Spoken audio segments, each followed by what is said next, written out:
Olá pessoal, bem-vindos à TV Novo.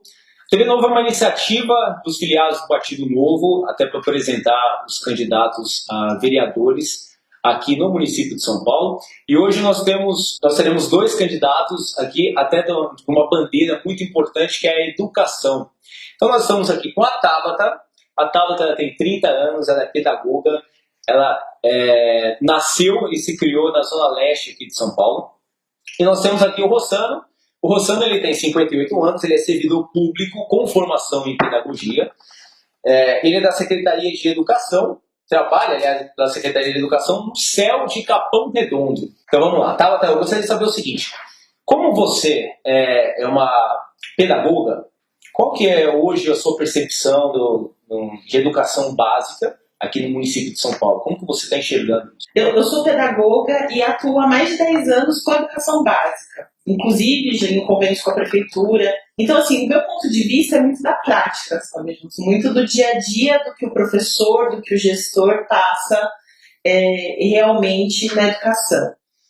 Hoje, o quadro que nós temos na educação é um quadro alarmante e a gente precisa tomar ciência disso. Eu não sei se vocês sabem, mas o ciclo de alfabetização é um ciclo de 3 anos, na iniciativa pública, tá? Um ciclo de 3 anos, ele começa lá no primeiro ano do ensino fundamental, quando a criança tem seus 6, 7 anos, e vai até, são 3 anos, né? Bom, a criança frequenta a escola pública, nós pagamos para essa criança ser educada, em torno de R$800, ela frequenta a escola 3 anos e sai de lá sem estar alfabetizada. Termina o ciclo de alfabetização. 50% das nossas crianças, segundo o Exame Nacional de Educação de 2014, têm notas insatisfatórias, não conseguem completar o ciclo sendo plenamente alfabetizados. E isso a gente não está falando só de letramento, de alfabetização da escrita. A gente também fala de alfabetização da matemática. Então as crianças saem sem saber ler, escrever ou fazer cálculo matemático básico. Então, se isso não é um panorama para a gente prestar atenção e ver o desespero que está a educação, eu não sei mais o que vai precisar acontecer. O que nós temos que fazer hoje para a educação é, primeiro, tornar a nossa educação pública competitiva. Quando eu te falei lá que as crianças começam a ser alfabetizadas na escola pública com 6 anos, as crianças na escola particular com 4 já estão sendo alfabetizadas. Entendi. Então tem uma discrepância, né, entre o ensino público e o ensino particular. Nós até sabemos disso. Rossano, até gostaria de entender um pouco como você trabalha no CEL, ainda mais no Capão Redondo, quer dizer, a gente está falando de um lugar da periferia, né, onde nós temos crianças que, enfim, serão profissionais, né, mais para frente. Como que você está enxergando, principalmente você que trabalha no CEL, como você está enxergando hoje o panorama dessa educação básica?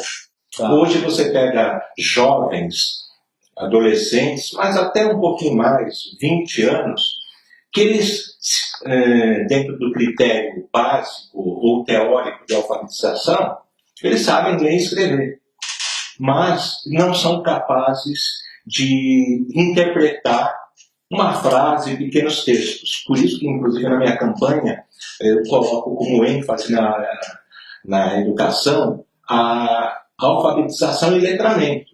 A lógica da coisa poderia dizer que a alfabetização entenderia já tudo isso, mas no estágio atual da nossa educação, eu não vejo como desvincular o letramento. Esse dado alarmante de analfabetismo funcional tem como origem a educação básica, que é o dado que a Tabata colocou. A criança, desde a tenra idade, não está sendo alfabetizada na escola.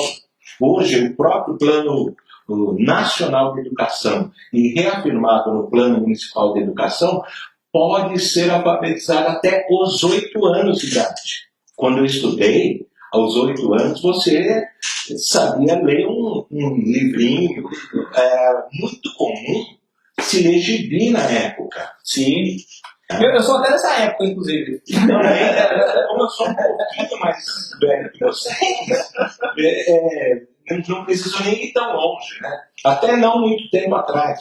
E hoje isso não acontece. Essa mesma criança não consegue ler o gibi hoje, que era um instrumento didático até de aprendizado. A competitividade tanto aqui entre os brasileiros, como no mundo globalizado que a gente está. Então, assim, a gente tem que começar a ver a educação como uma situação global. O que está acontecendo, trazer para cá as tendências que estão melhorando e adaptar para o nosso dia a dia. Então, uma das coisas que a gente pode começar a fazer é fazer uma escola de professores, onde esses professores possam ter um local de estudo de tendências de educação, metodologias de ensino, como transformar essa metodologia em prática aqui no nosso dia a dia, fazer com que ele consiga, né, ter essa visão, esse panorama para trazer o que tem de melhor. Então, a gente tem que começar a alfabetizar na creche. Hoje a gente tem uma questão na educação, mas aí a gente acaba esquecendo a parte técnica muitas vezes, que é a pessoa tem que saber como ela pega um lápis. E quem ensina como ela pega o lápis é o professor. Enquanto as crianças no mundo inteiro e nas escolas particulares estão aprendendo a pegar o lápis de 3 anos, no município de São Paulo você tem que esperar até 6, 7 anos para você começar a ensinar a alfabetização. Então qual é a competitividade que essa criança vai ter? Como que a criança ela vem no caso do CEL, por exemplo, ela se matricula, ela começa a ter o desenvolvimento dela, há um acompanhamento, não há? Vocês acham que o professor, do modo geral, ele precisaria passar por fazer cursos, enfim, ele teria que ter uma capacitação? O que hoje vocês... É engraçado, nós falamos muito do problema da educação, né, até como uma parte técnica, né, da criança acaba não se desenvolvendo.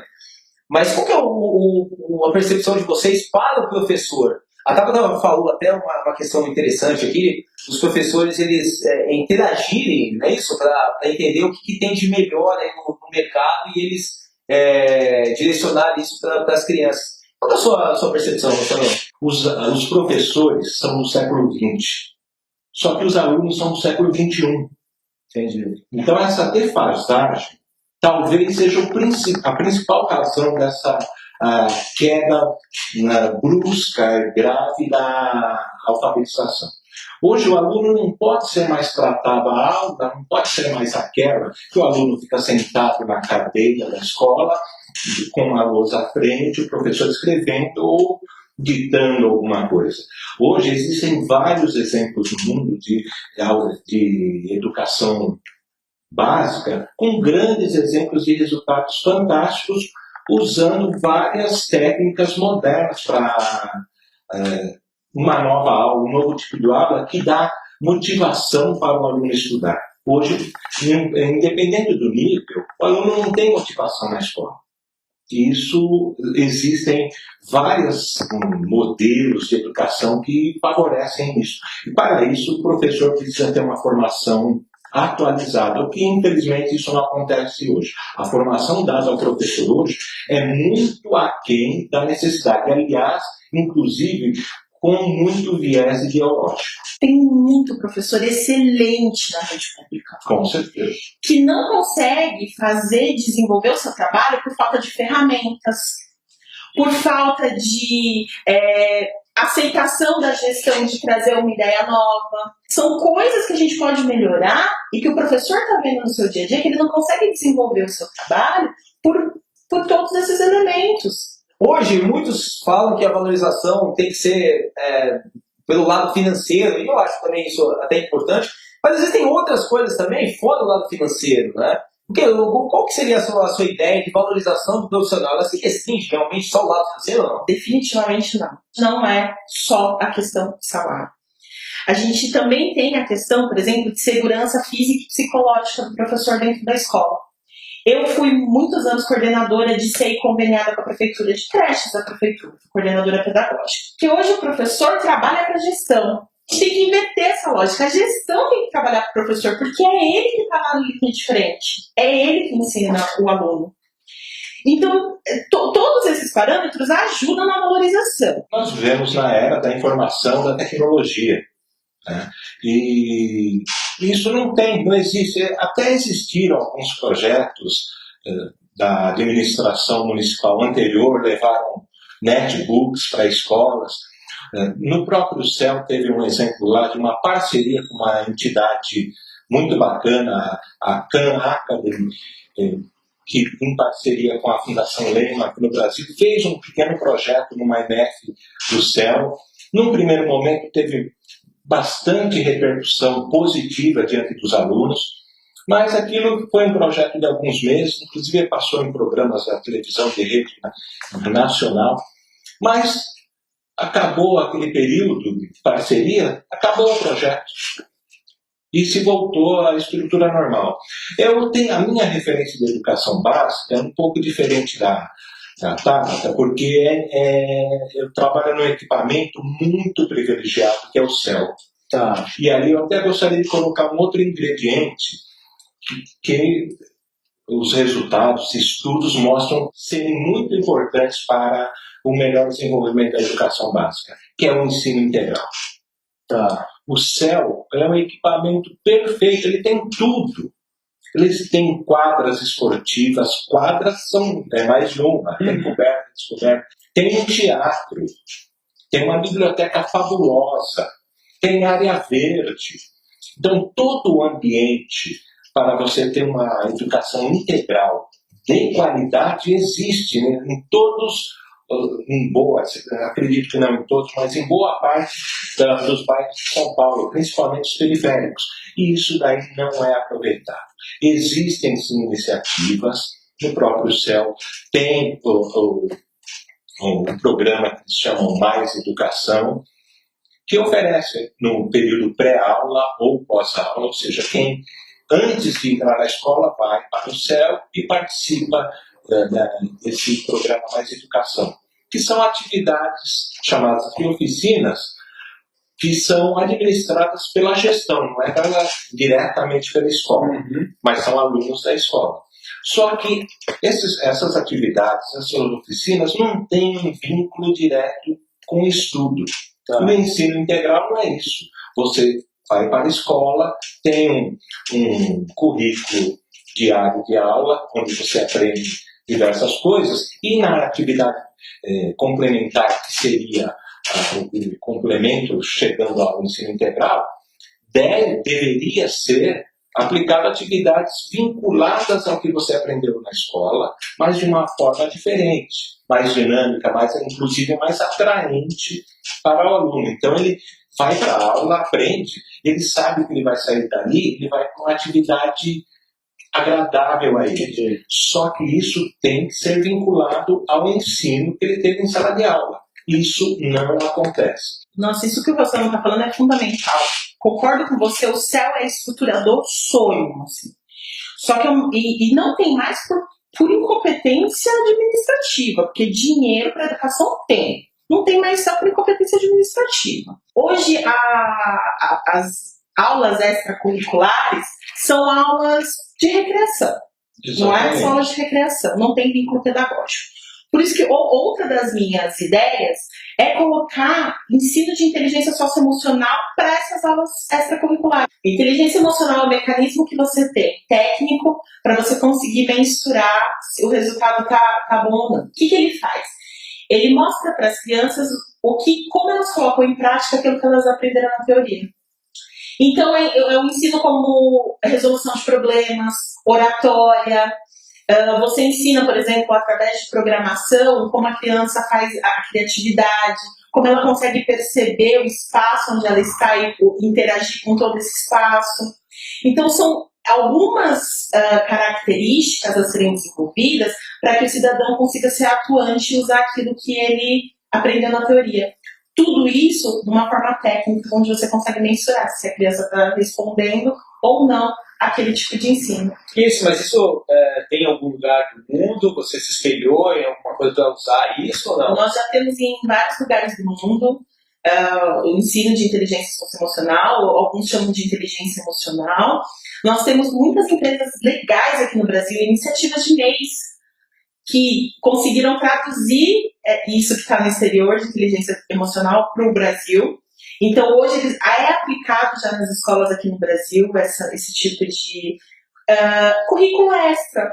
Né? Então, a gente ensina tudo que a criança precisa aprender sem ficar aí só no recreação. Tem um cunho pedagógico por trás, onde a criança aprende de forma realmente gostosa e lúdica, como o pessoal gosta de usar, mas a gente consegue mensurar. A criança está conseguindo responder ao debate, ela está conseguindo resolver mais problemas, ela está conseguindo se colocar, postura corporal, linguagem corporal, ela está conseguindo responder, tudo isso faz parte da inteligência socioemocional. Você, por favor, qual é o seu número? Muito fácil. Falou uma vez, não esquece. 30123. 30123. Isso. O vereador aqui em São Paulo. Vereador em São Paulo. E deixar meu agradecimento e o meu Facebook, Milton Rossano. Lá vocês podem acompanhar melhor essas ideias e outras. Talvez até pela discussão aqui tenham percebido que o meu foco é mais em gestão. Eu também falo muito da questão da administração pública, da máquina pública. Tem um item que também me incomoda muito, que é o cargo comissionado. Acho que precisa ser muito discutida essa questão. E também a atuação parlamentar do vereador.